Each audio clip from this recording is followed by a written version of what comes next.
moi j'ai étudié l'anglais avec Shakespeare dans le texte, ce qui n'aide pas fondamentalement quand on va en Angleterre. Et ce qui ne m'a surtout pas aidé quand j'ai fait mon premier vrai voyage seul à l'étranger en Finlande. Je suis arrivée en Finlande, alors j'étais bonne élève, donc latin grec impeccable, et puis l'anglais tout petit, Shakespeare. Et je suis tombée dans un pays où on parlait finlandais et suédois, puisque c'est le bilinguisme officiel, où ils étudiaient l'anglais à partir de l'âge de 7-8 ans. Et donc, quand nous, on commençait péniblement en 6e à étudier une 2e langue, ils abordaient la 4e langue. Je me suis sentie bête, je suis très bavarde, j'aime bien communiquer, je me suis trouvée vraiment coincée. Et là, j'ai fait des progrès en anglais assez fantastiques. Et là, j'ai vraiment compris l'intérêt des langues, s'il en était besoin, et de pouvoir communiquer. Et j'avais ce besoin de parler en me disant, mais tant pis, si je parle pas très bien, au moins je fais l'effort, je voulais communiquer. Donc j'ai beaucoup appris comme ça. Here. Romain. Here. Yuva. Here. Laetitia. Here. Mathieu. Here. Alexandra. Here. Julia. Here. Maxime. Here. Clément. Here. Logan. Here. Sarah. Here. Naël. Here. Lisa. Here.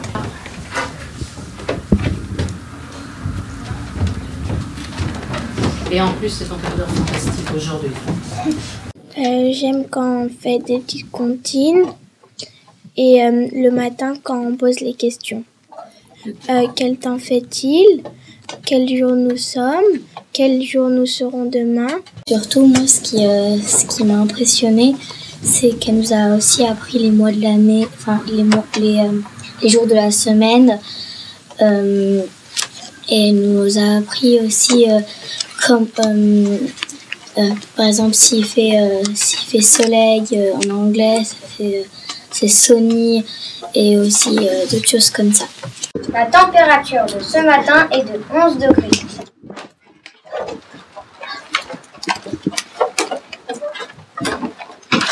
$11 degrees. What's the weather like today? It's foggy. What's the day today? Nael? Today is Friday. Tomorrow will be Saturday.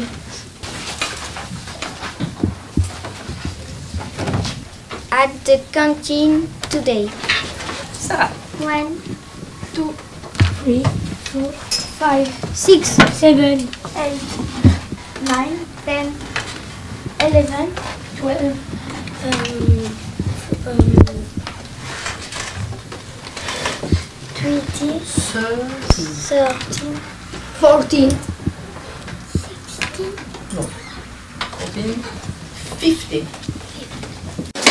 Un mot en anglais qui commence par la lettre A. Arnaud. Apple. Apple. Go on and write it on the blackboard.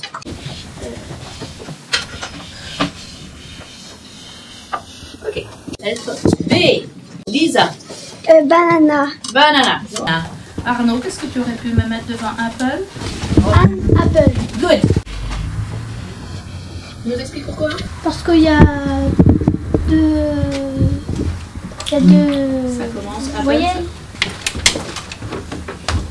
Le password, c'est par exemple sur la feuille, j'ai trouvé fish et je lève la main après je dis à tout le monde où ça se situe et après je vais l'écrire au tableau.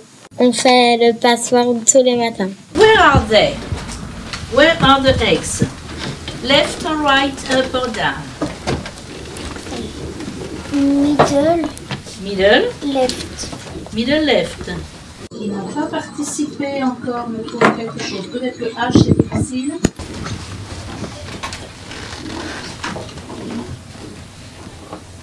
Vas-y. Mushroom. Mushroom. Good.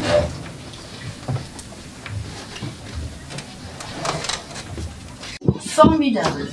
On a décidé déjà d'autres mots avec double O comme ça. Alors on en verra beaucoup la semaine prochaine. Stella? Pardon? Book.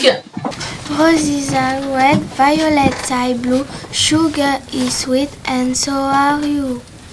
Roses are red, violets are blue, sugar is sweet, and so are you. Parfait.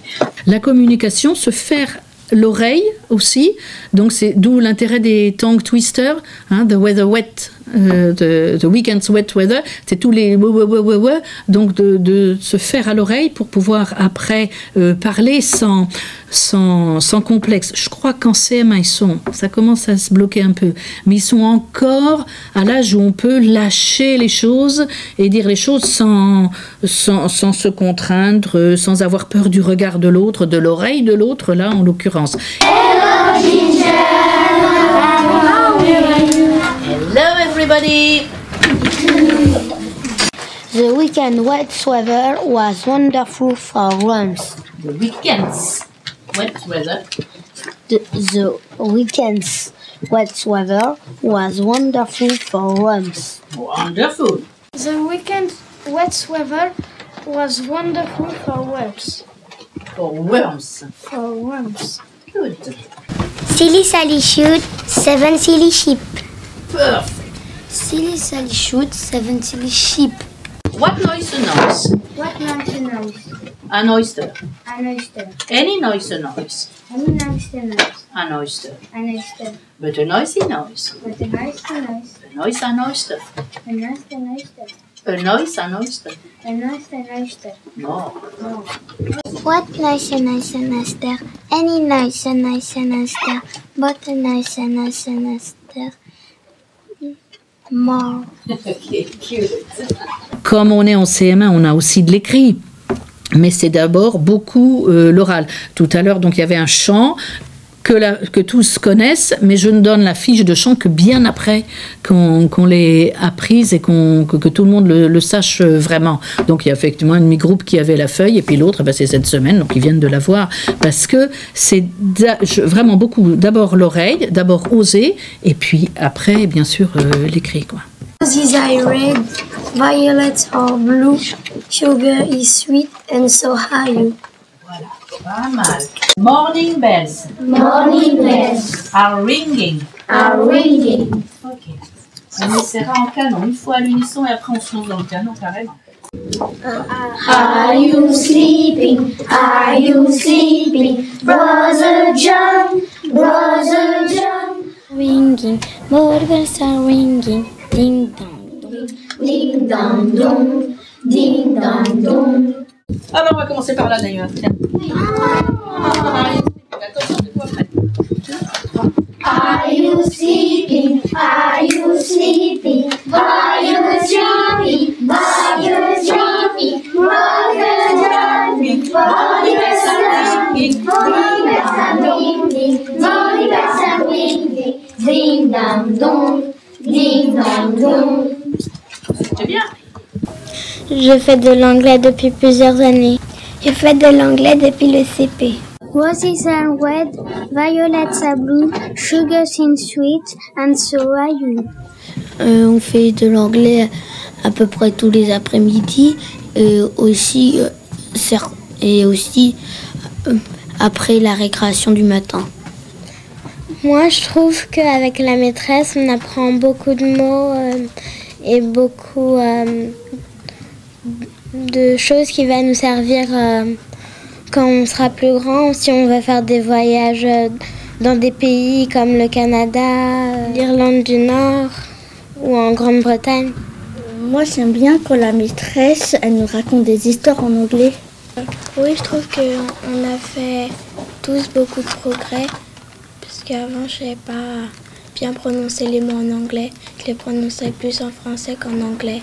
Maman, elle m'aide à bien prononcer les mots quand, des fois, à l'école, je les prononce bien, mais après, j'oublie comment les prononcer. Donc après, elle m'aide à les reprononcer mieux. À la maison, c'est plutôt ma maman qui m'aide à parler anglais. Donc s'il y a des devoirs, donc elle m'aide à réviser. Et elle avait dit quand je serai grande, peut-être elle va m'envoyer en Angleterre pour que j'apprenne l'anglais. Dans notre famille, on est obligé d'aller en Angleterre en famille d'accueil parce que c'est pour mieux prononcer les mots en anglais et les phrases.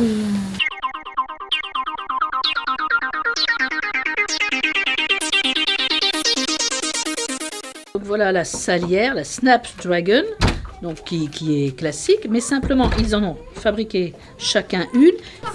Where do you live? What's the name of your best friend? Count to 20. Describe your family. What's your name? Give the days of the week.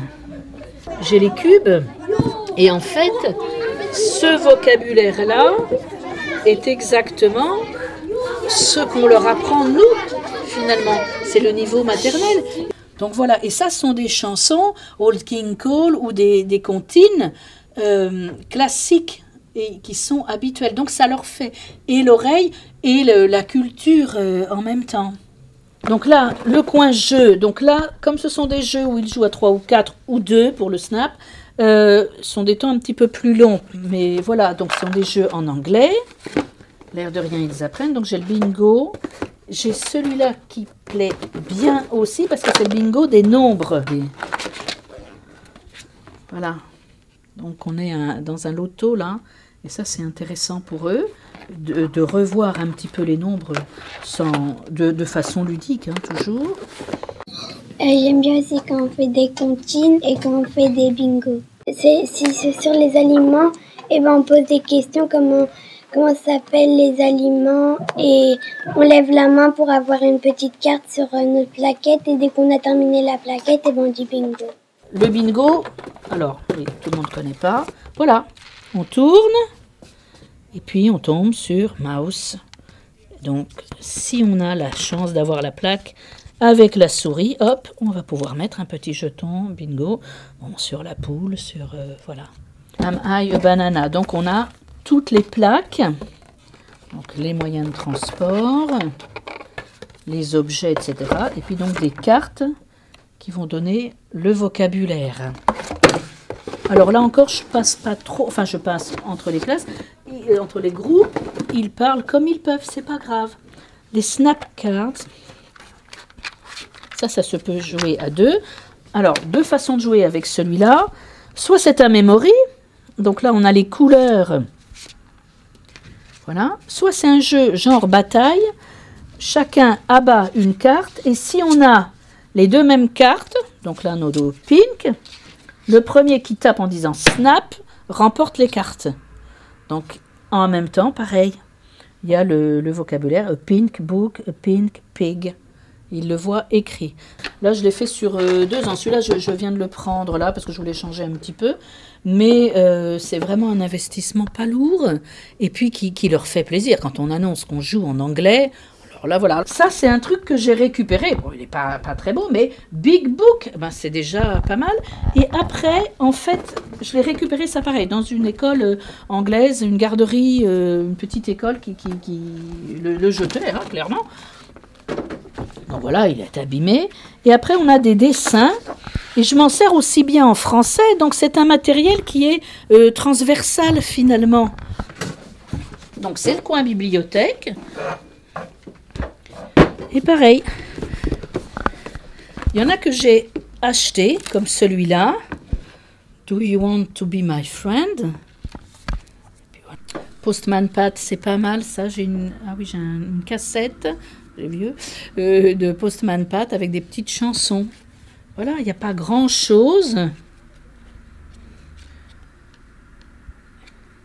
Et puis il voit les images et il regarde un petit peu où il vient de me demander. Voilà, oui. Bon, ça, ils connaissent. Which is your favorite color? Ils connaissent. Voilà, bon, voilà, c'est un livre un petit peu abîmé, quelle importance. Voilà.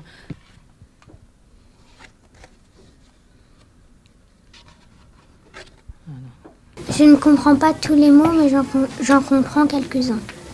C'est une des choses que je veux montrer aux enfants. Ils ont une telle pression. Et eux et les parents, qu'il faut leur montrer que c'est pas grave, que l'erreur est normale. On se trompe, c'est normal. Eh bien, la maîtresse se trompe aussi.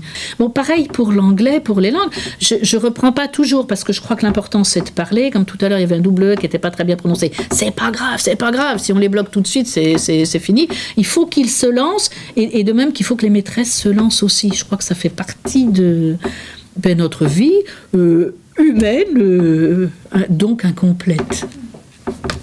On apprend beaucoup de choses avec cette maîtresse.